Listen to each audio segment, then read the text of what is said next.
So, it's still the apocalypse at time of filming this. Maybe, probably not, but maybe things will be looking up by the time this video goes up.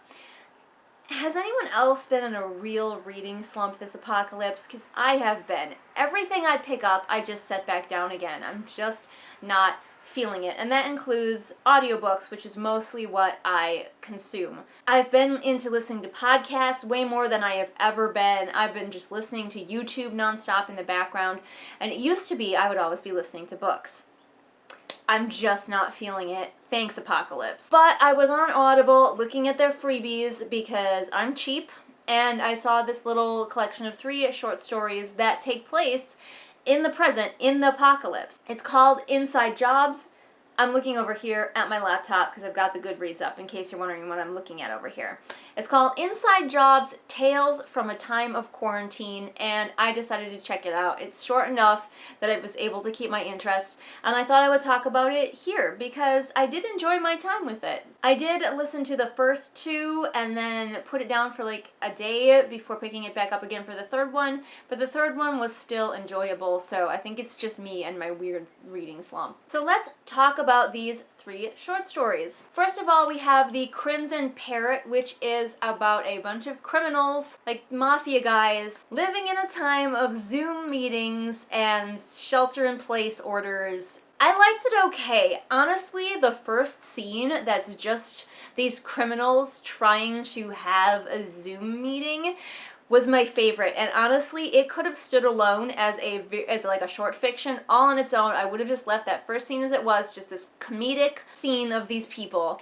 The story does go on, and it's okay, but it doesn't do anything too great. The next story actually intrigued me a little bit more. This one was called The Cape House, and it is about 2 estranged brothers who come home for their father's funeral and end up being forced to shelter in place in their dead father's house because the pandemic starts while they're there.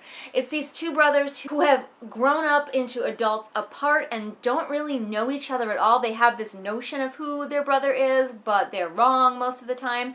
And like, this really intrigued me. There's this sort of undercurrent of danger with them that kind of obviously comes to a head at the ending, but honestly, this seemed like a promising start to a book that I would read. It felt like the story got started when the short story ended, so if the author ever wanted to continue this story, I would be there for it, especially if he threw in some twists and maybe some things that we don't see yet in this short story. So the first one I felt like should have just been the first chapter. The second one I felt like ended too soon. What did I think of the third one? The third one is called Stop Motion, and it is a retelling of Rear Window in the time of the pandemic, and I really liked that.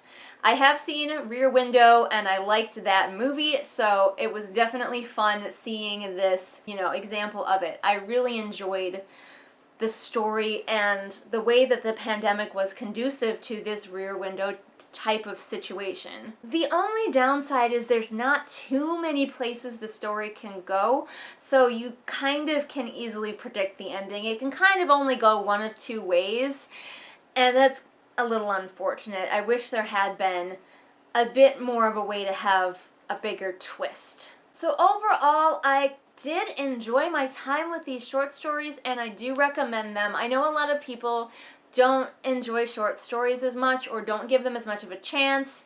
I kind of understand why. You look at a short story and you think, well, I don't want to get attached to a character just for it to be over, but short stories show a whole other range of skills that authors can have.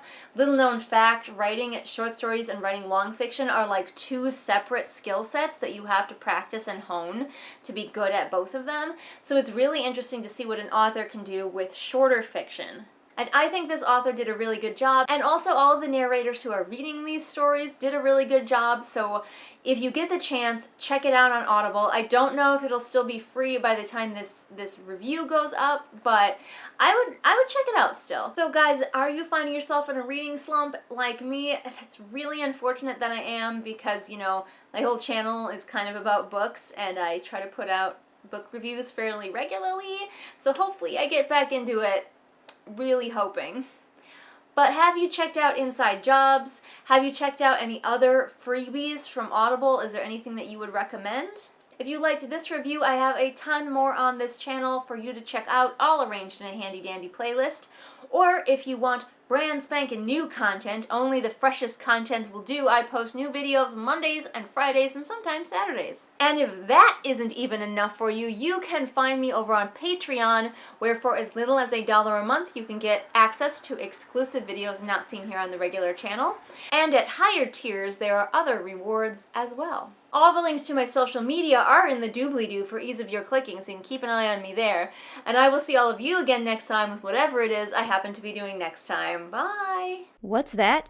You say you want to hear about patrons? Well, have I got some patrons for you. They are Adrienne, Lennox, Amanda, Irene, Jenny, Jesper, Lisa, Ryakio, Sabby Panda, Savvy, Scribbling Cat, and Zaire. Isn't that the best bunch of patrons you have ever heard of in your whole life? We'll meet again, don't know where, don't know when, but I know we'll meet again some sunny day. Keep smiling through, just like you always do, till the blue skies drive the dark clouds